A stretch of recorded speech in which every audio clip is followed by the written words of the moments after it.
Today, we are diving into the part of the trading that often gets overlooked. What do you actually do after your indicators give you the signal? Maybe your RSI is flashing oversold, or your MACD just crossed over. So, now what?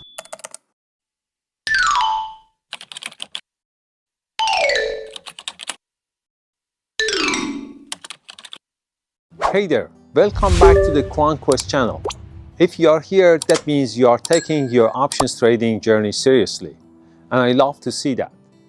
Today, we are diving into the part of the trading that often gets overlooked. What do you actually do after your indicators give you the signal? Maybe your RSI is flashing oversold, or your MACD just crossed over. So, now what? That moment, right after the signal, is where real decisions are made. And in this video, we are going to walk through exactly what to do next so you can trade with more certainty, confidence, and control. So here is a quick overview of what we will cover today, so you know what's coming and can follow along with ease. First, the purpose of the indicators. What indicators really tells you and what they don't. Second, confirming the signal.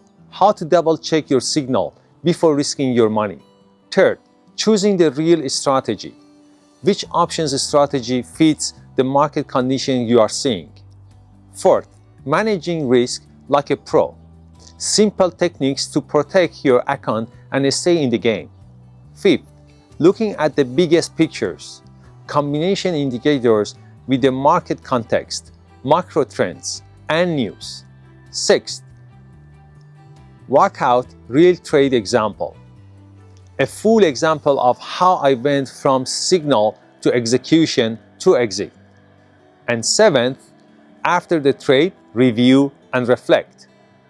Why journaling and reviewing your trades can change everything.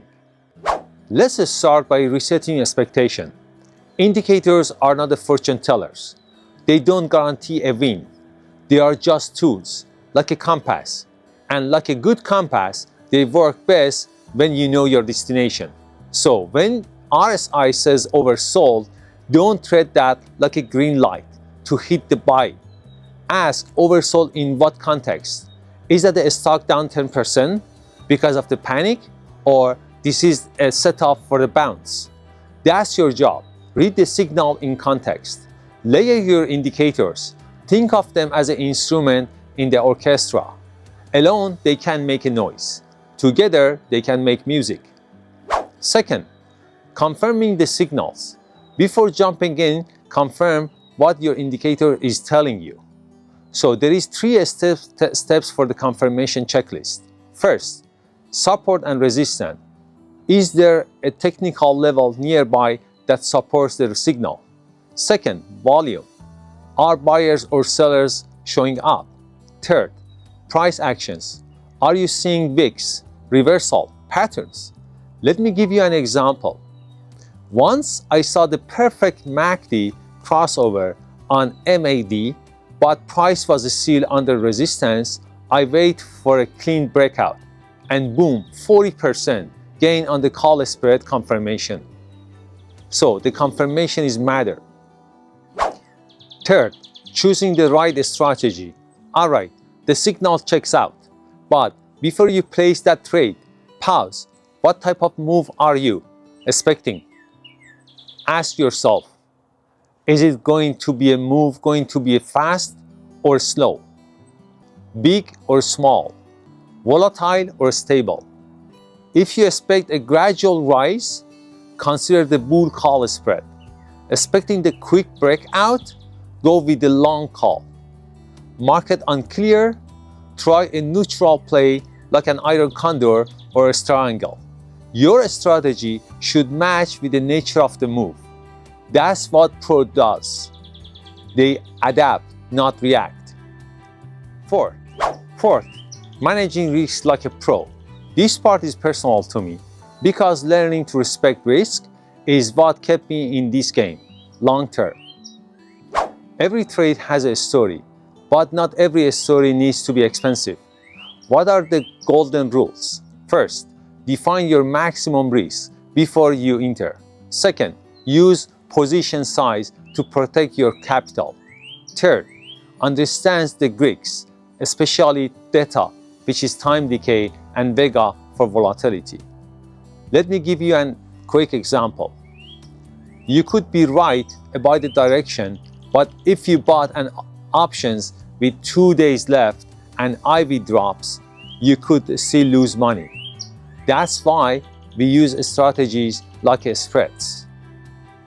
Looking at the bigger picture, let's zoom out. Indicators are just a piece of the puzzle. Zoom out and ask, what's happening around this trade? Consider earning, Fed announcement, market trends, oil price, inflation, data, interest rate. I once placed a beautiful setup before CPA data. RSI, MACD, everything lined up, but the data shocked the market and the trade tanked.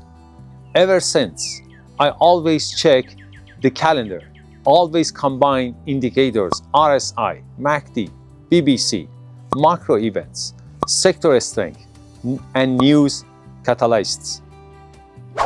Let's walk through the real trade example. Let's break down the real trade together. Here is the recent one on QQQ. The setup was daily RSI deep below 30%. The MACD started to cross up. The volume picked up. The support at $390. The trade bought 2 contracts at QQK for $400 call 2 weeks out. The risk was $300. Reward, target exists as $500. What happened? The QQ bounced hard, exited at $510, $210 profit. Win rate doesn't matter. Risk reward, that's what matters. What is the lesson here? It wasn't emotional. I had a plan. That's what changed everything. After the trade, review and reflect. And last one, you have got this. You are not here by accident. You are learning and growing, evolving as a trader. Keep going. Like this video if it helped you. Subscribe for more weekly trader wisdom. And comment below which indicator has helped you the most. Thanks for watching and see you in next video.